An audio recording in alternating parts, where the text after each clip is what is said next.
Allahu Akbar, Allahu Akbar.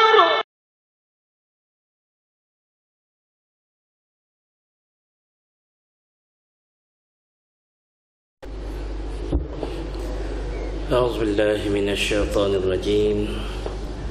بسم الله الرحمن الرحيم. السلام عليكم ورحمة الله وبركاته. الحمد لله الذي أرسل رسوله بالهدى ودين الحق ليظهره على الدين كله وكفى بالله وكيلا، والصلاة والسلام على أشرف المرسلين سيدنا حبيبنا شفيعنا مولانا محمد وعلى آله وأصحابه أجمعين.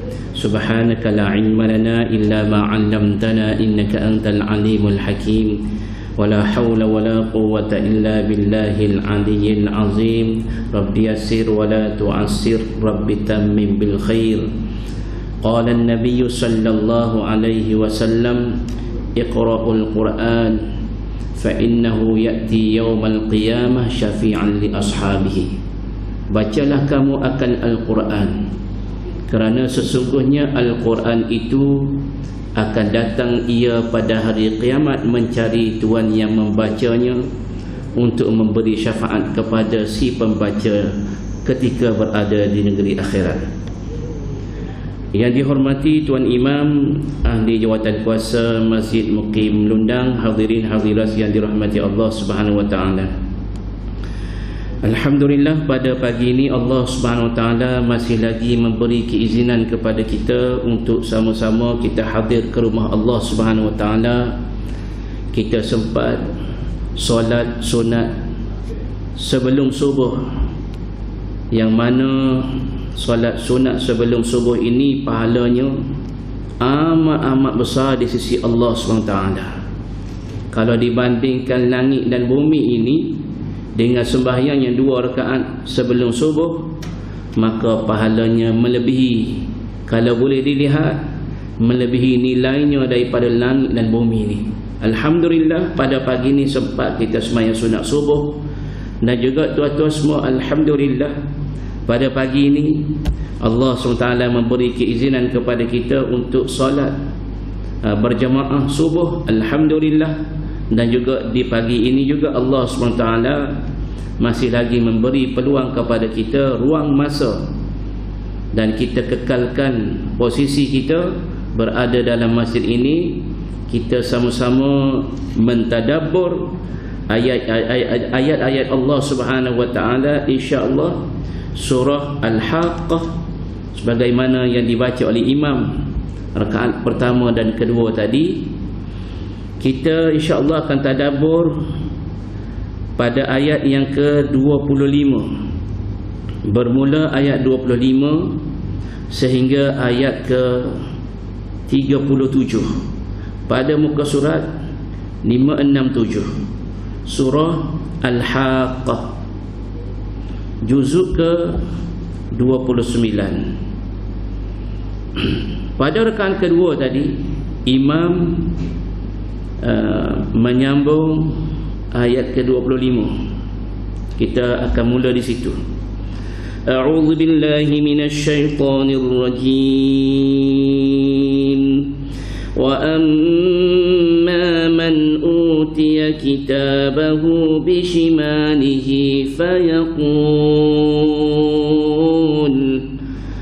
فيقول يا ليتني لم أوت كتابيه ولم أدر ما حسابيه يا ليتها كانت القاضية ما أغنى عني ماليه هلك عني سلطانيه خذوه فغلوه ثم الجحيم صلوه ثم في سلسلة ذرعها 70 ذراعا فاسلكوه إنه كان لا يؤمن بالله العظيم ولا يحض على طعام المسكين فليس له اليوم هاهنا حميم ولا طعام إلا من غسلين لا يأكله إلا الخاطئون. Tuan-tuan semua, insya-Allah kita akan mula di ayat yang ke-25. Allah SWT berfirman, وَأَمَّا مَنْ أُوتِيَ كِتَابَهُ بِشِمَالِهِ فيقول يا ليتني لم أوت كتابيه. Mereka yang menerima surat amalan ketika berada di mahsyar Allah Subhanahu Wa Taala, golongan yang kedua selain daripada golongan yang menerima surat amalan dengan tangan kanan, maka ada lagi kumpulan yang kedua, katanya Nabi, katanya Allah SWT, dan juga dikuatkan oleh sabdaan Nabi sallallahu alaihi wasallam berkaitan dengan suasana mahsyar ini, yang mana manusia ini Allah Subhanahu wa taala menghimpunkan, yajma'ullahu al-awwalin wal akhirin limiqati yaumin ma'lum syakhsatan absaruhum yantaziruna fasral qada. Allah SWT menghimpunkan manusia yang awal dan yang akhir. Yang awal dan yang akhir semua Allah SWT menghimpunkan fi waktin ma'lum, pada waktu yang ditentukan oleh Allah Subhanahu wa taala. Semua manusia ini ketika berada di mahsyar Allah SWT ini, mereka ini qiyaman arba'ina sanatan, mereka mesti berdiri selama 40 tahun. Yang taziruna faslal qada, yang mana mereka ini ternanti-nanti bilakah Allah SWT nak melangsungkan pembicaraan. Bila mana Allah SWT melangsungkan pembicaraan ini, maka Allah SWT ada memberi surat amalan kepada manusia melalui tangan kanan, dan ada manusia yang menerima surat amalan melalui tangan kiri. Ini cerita Allah SWT sebut mereka yang terima surat amalan melalui tangan kiri. Fayaqulu, berkata ia, ya laitani, ya laitani, alangkah baiknya. Ya laitani ni dia panggil perkataan penyesalan, menyesalnya, menyesal sungguh. Ya laitani lam uta kitabiyah, menyesal dengan keadaan penyesalan. Mereka berkata apa? Alangkah baiknya kalau aku tidak diberikan kitab amalku pada hari ini. Kalaulah aku tak terima surat amalan pada hari ini, lebih baik daripada aku terima melalui tangan kiri ini. Jadi tuan-tuan semua, kita akan lihat kenapa asbab-asbab mereka ini menerima surat amalan melalui tangan kiri. Dan berkata ia lagi, walam adri ma hisabiyah, walam adri, dan tidaklah aku mengetahui, ma hisabiyah, tidaklah aku dapat mengetahui hitungan amalanku. Aku tak tahu hitungan amalan ni, lagu ni weh, rupa-rupanya Masya Allah lagu ni. Barulah dia yakin ketika mana Allah SWT memberi surat amalan kepada mereka yang menerima surat amalan melalui tangan kanan. Golongan tangan kanan ini, mereka dah yakin dulu, atas muka dunia dulu mereka dah yakin bahawasanya mereka akan bertemu dalam suasana mahsyar. Mereka yakin dengan akhirat. Tetapi golongan ini, bila dia yakin, dia yakin ketika berada dalam suasana tersebut, barulah mereka ni yakin, baru boleh melihat. Masya Allah, baru rasa yakin sebab mata sudah melihat. Ketika duduk atas muka dunia dulu tak yakin dengan Islam, tak yakin dengan agama Allah SWT, tak yakin dengan kewujudan Allah SWT, tak yakin dengan kebenaran Nabi Muhammad sallallahu alaihi wasallam, tak yakin dengan hari akhirat, tak yakin dengan qada dan qadar. Jadi tuan-tuan semua, maka penyesalan yang disebut, yang dilafaz oleh ahli-ahli yang menerima surat amalan ahli-ahli yang mana mereka ini bakal memasuki neraka Allah Subhanahu wa taala. Mereka berkata, walam adri ma hisabiyah, ya laitaha kanatil qadiyah. Ayat yang ke-27 Allah Subhanahu wa taala berfirman, mereka berkata apa? Seseorang ini berkata, ya laitaha, bila mana mereka menerima surat amalan melalui tangan kiri ini, mereka juga berkata, alangkah baiknya, ya laitah kanatil qadiyah, kalau kematian di dunia dahulu menjadi kematian pemutus, yakni yang menamatkan kesudahanku, tidak dibangkitkan lagi. Alangkah baiknya kalaulah dia ni Allah SWT tidak bangkit balik, pakai mati sudah, mati sudah, pakai tak payah hidup. Itu lebih baik. Sebab apa? Sebab bila hidup balik kena musibah yang amat dahsyat. Ma aghna anni maliyah, mereka juga mengeluh, na'udzubillahi min dzalik, ma aghna anni maliyah. Mereka kata apa lagi? Ma aghna anni maliyah, harta kekayaan aku dulu atas dunia ada harta, banyak harta atas muka dunia, banyak gerai tanah, banyaknya duit, banyak. Tetapi banyak-banyak harta-harta yang ada, banyaknya rumah, banyaknya kenderaan, banyaknya duit dalam bank, semuanya tidak dapat menolongku ketika ini. Allahu Akbar. Jadi tuan-tuan semua, bagaimana kalau harta kita ada, harta boleh membantu kita, maka dengan kita ini berinfak di jalan Allah Subhanahu Wa Taala, dengan kita bersedekah, walaupun masuk dalam tabung kita letak RM1, RM1 digandakan daripada RM1 akan jadi RM700. Kalau daripada RM10 akan jadi RM7,000. Ya. Jadi tuan-tuan semua, kalau kita letak RM10 boleh jadi 700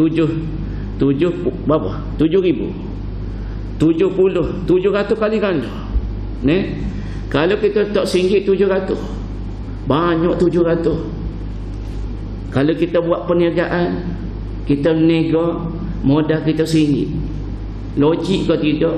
Dengan RM1 kita boleh untung RM700. Siapa dia jual pasar Ramadan hari ni? Modal demo berapa? Modal kawin seria, boleh untung banyak mana? RM700.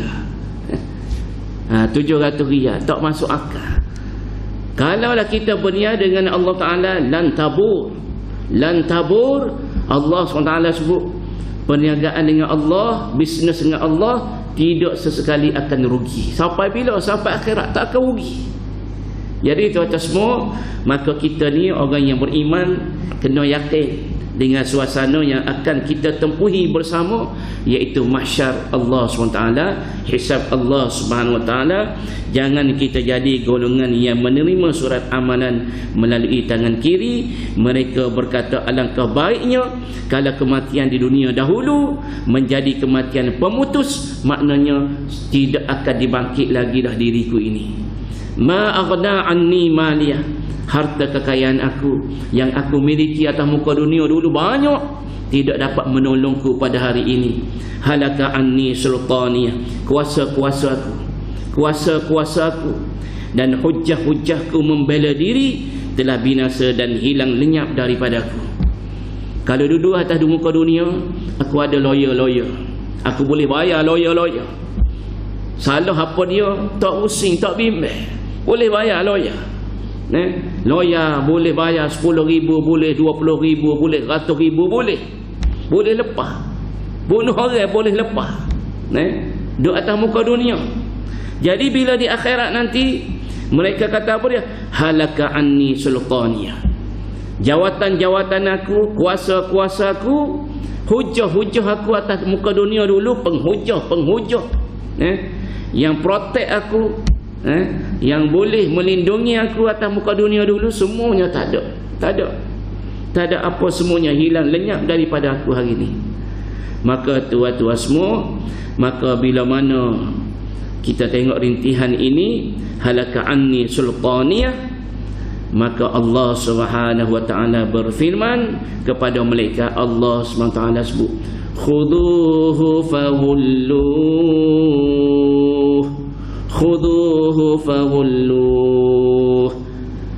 Lalu Allah Subhanahu wa taala perintahkan kepada malaikat penjaga neraka, khuduhu, ambillah kamu akannya. Malaikat, kamu ambil orang ni, ambil. Faghulluh, dan kamu ambil dia, kamu tangkap orang yang berdosa ni, dan kamu ikat belenggukan dia. Kamu ikat, belenggukan dia. Daripada atas tekuk ni, ikat sekali dengan kaki, sekali dengan kaki, cetung dia panggil. Dalam bahasa Kelantan panggil cetung. Ikat ni cetung, belenggu. Kemudian Allah SWT arahkan malaikat supaya ambil, ikat, belenggu. Thummal jahim salluh, kemudian salluhu al-jahim, kemudian kamu bakarkan dia ini ke dalam neraka jahim, lemparkan masuk dalam neraka jahim. Na'udzubillahi min dzalik. Mula-mula Allah SWT suruh malaikat ambil, ikat, belenggu, cetung, gari, lepas tu tahu dalam neraka. Na'udzubillahi min dzalik. Kemudian Allah SWT sebut, thumma fi silsilatin dhar'uha 70 dhira'an faslukuh. Bukan setakat tu tuan-tuan semua, Allah Subhanahu wa taala juga berfirman,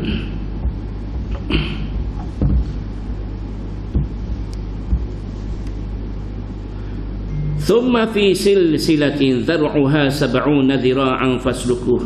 Kemudian Allah Subhanahu wa taala menyuruh malaikat ini ikat dengan besi-besi dan rantai-rantai. Yang mana besi ini Allah Subhanahu wa taala bagi besi rantai-rantai yang panjang.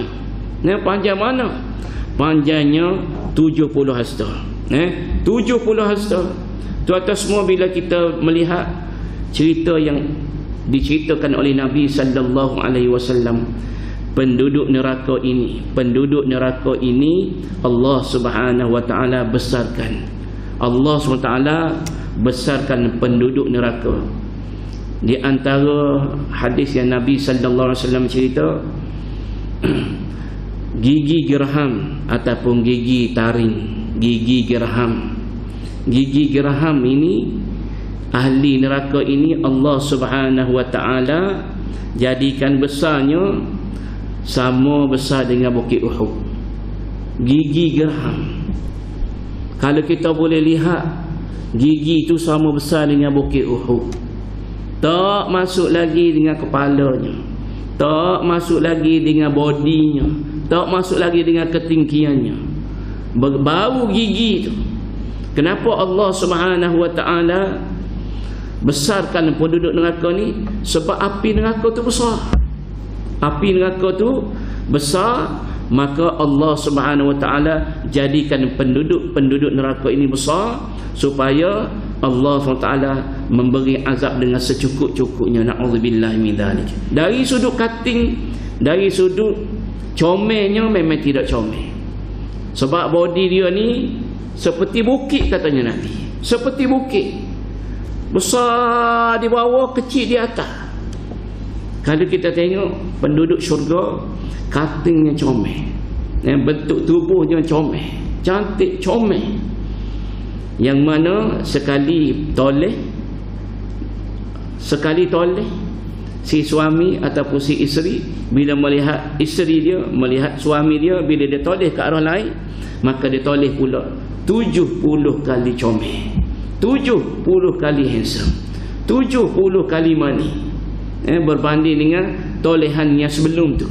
Bila tengok kali kedua, maka comel lagi 70 kali. Bila tengok kali ketiga, digandakan lagi 70 kali. Setiap kali dipandang 70 kali comel. Itu ahli syurga. Adapun ahli neraka, Allah Subhanahu wa taala menghinakan mereka. Selain itu, masukkanlah dia dalam lingkaran rantai besi yang ukuran panjangnya 70 hasta dengan dibelitkan di badannya. Thumma fi silsilatin dhar'uha 70 dhira'an faslukuh. Kenapa orang ini diazab oleh Allah Subhanahu wa taala? Maka Allah Subhanahu wa taala berfirman di ayat yang ke-33, innahu kana la yu'minu billahil azim. Sesungguhnya dia dulu la yu'minu billah. Mereka ini di atas muka dunia dulu, mereka ini tidak beriman kepada Allah Subhanahu wa taala yang maha besar. Mereka tidak beriman kepada Allah Ta'ala yang maha agung. Tidak beriman. Jadi tuan-tuan semua, pentingnya iman ini. Jadi kita ni alhamdulillah jaga iman kita. Jangan bagi rosak iman kita. Jaga baik-baik. Iman ini yazidu wa yanqus. Iman ini bertambah dan berkurang. Kita mari masjid, iman bertambah. Kita baca Quran, iman bertambah. Kita bersedekah, iman bertambah. Kita semaya sunat, iman bertambah. Kita tutup aurat, iman bertambah. Kita bersedekah, iman bertambah. Kita tolong orang, bertambah iman. Tetapi kalau kita tidak sembahyang, kita sembahyang sore dengan sembahyang Jumaat, dah rasa lain dah. Kita tak sembahyang, lagilah kurangnya iman. Na'udzubillah min dzalik. Kenapa orang ini diazab oleh Allah Ta'ala dan menerima surat amanah melalui tangan kiri? Yang pertama, ketika berada di atas dunia, mereka ini tidak beriman pada Allah Subhanahu Wa Ta'ala. Yang kedua, di ayat yang ke-34, wala yahuddu ala ta'amil miskin, dan dia juga tidak menggalakkan dirinya dan diri orang lain memberi makan yang berhak diterima oleh orang miskin. Orang miskin berhak menerima, satu pertama, dia menyekat, dia sekat bantuan kepada orang yang layak menerima. Ini bahaya. Jadi tuan-tuan semua, bila dia berhak menerima haknya, maka kita kena sampaikan. Yang pertamanya zakat. Walaupun nampaknya tak banyak, RM7. RM7 zakat fitrah, RM7 je. Kita bagi RM7. Zakat fitrah ni sebenarnya katanya Nabi, tuhratan lis-shaim. Yang pertama, untuk nak membersihkan diri orang yang berpuasa minal lagwi warrafathi, daripada perkara-perkara yang keji, perkara-perkara yang lara semasa kita berada di bulan puasa ni. Dan yang kedua, tu'matan lil masakin, iaitu kita nak memberi, orang kata, bantuan kepada orang miskin. Ini tujuan kita bayar zakat fitrah. Jadi tuan-tuan semua, maka puasa kita ini akan tergantung langit bumi selagi mana kita tidak membayar zakat fitrah. Puasa kita ni la yurfa', tidak diangkat naik, tidak diterima oleh Allah Subhanahu Wa Taala kecuali kita sudah bayar zakat fitrah. Jadi bagi orang yang mampu bayar zakat fitrah, dia wajib bayar. Jadi tuan-tuan semua, maka itu di antara cara kita nak tolong orang-orang miskin. Dan mereka ini ketika berada atas dunia, wala yahuddu ala ta'amil miskin. Dan ayat yang ke-35 Allah SWT berfirman, falaisa lahul yawma hahuna hamim wala ta'amun illa min ghislin la yakuluhu illa al-khati'un. Maka pada hari ini tidak ada baginya di sini seorang pun dari kaum kerabat serta sahabat handai yang dapat menolongnya. Kalau dia duduk atas muka dunia dulu, ramai sahabat handai dia, ramai kenalan-kenalan dia. Dia petik jari je, semua datang, semua mari dengan nama dia je, semua kena tolong, semua kena bagi bantuan. Tetapi pada ketika berada di negeri akhirat, ketika ini dihumban dalam neraka Allah SWT, maka tidak ada lagi dah sahabat-sahabat, kenalan-kenalan, pengaruh-pengaruh, tak ada lagi dah. Maka Allah SWT berfirman dalam ayat yang ke-36, wala ta'amun illa min ghislin, dan tidak ada makanan baginya melainkan dari air-air yang keluar daripada tubuh-tubuh ahli neraka. Dia panggil air danau. Air danau ni air yang kalau kita bakar daging, kita panggang kita golek daging tu, kita panggil daging golek, kambing golek, kita akan tengok air daging tu yang meleleh keluar daripada daging bila kita bakar, golek daging di atas api ni, di atas bara api ni. Maka begitulah keadaan ahli neraka bila mana dibakar oleh Allah SWT, maka keluarlah air-air bisa, air danau. Air danau ni keluar daripada ahli-ahli neraka, maka mereka ini diberi minum dengan air-air hamim ini. Wala ta'amun illa min ghislin, air ghislin ini. Ada lagi nama air hamim.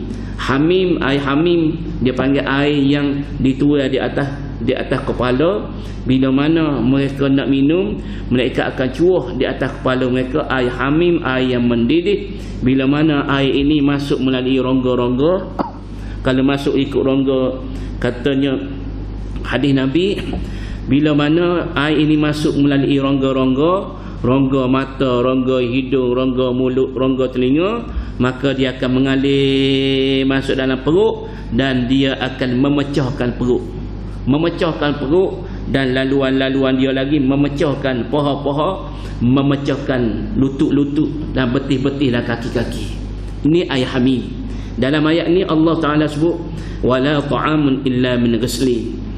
Bila mana mereka ni lapar dahaga, Allah SWT akan beri kepada mereka ini ghislin, la yakuluhu illa al-khati'un, dan tidak memakannya,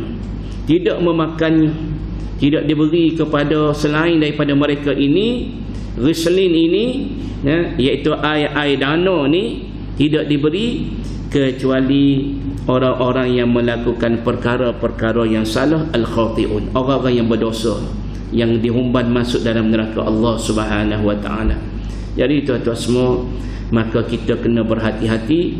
Duduk di atas dunia ini ada undang-undang dia, ada SOP, ada undang-undang, maka kita kena ikut undang-undang Tuan bagi yang mencipta langit bumi, iaitu Allah SWT.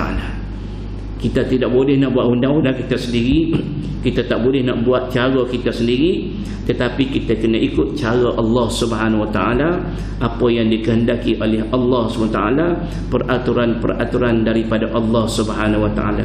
Insya-Allah kita akan selamat dunia dan akhirat.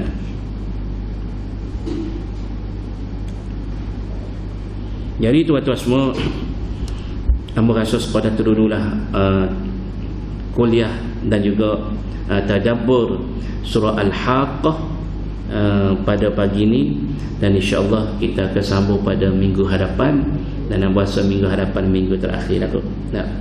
Jadi hamba rasa sepada tu dulu, dan hamba ucap terima kasih kepada pihak masjid memberi laluan kepada hamba. Mudah-mudahan kehadiran kita semua ini mendapat berkah dan rahmat kasih sayang Allah Subhanahu wa taala. Insya-Allah kita akhiri dengan doa. A'udzubillahi minasyaitonir rajim. Bismillahirrahmanirrahim. Alhamdulillahirabbil alamin, wassalatu wassalamu ala asyrafil anbiya'i wal mursalin wa ala alihi wa ashabihi ajma'in. Ya Allah, ya Tuhan kami, ampunilah segala dosa-dosa kami, segala dosa kedua ibu bapa kami, segala dosa anak-anak kami, pasangan kami, segala dosa muslimin, muslimat, mukminin, mukminat yang masih hidup maupun yang telah mati. Ya Allah, ya Tuhan kami, permudahkan urusan dunia kami, permudahkan urusan akhirat akhirat kami. Ya Allah, pandanglah kepada kami dengan pandangan rahmat kasih sayang-Mu. Jangan Engkau pandang kepada kami dengan pandangan kebencian dan kemurkaan-Mu. Ya Allah, ya Tuhan kami, berkatilah kami di bulan Ramadan ini. Berkatilah kami di bulan Ramadan ini. Berkatilah kami di bulan Ramadan ini. Ya Allah, rizqikan kami Lailatul Qadar.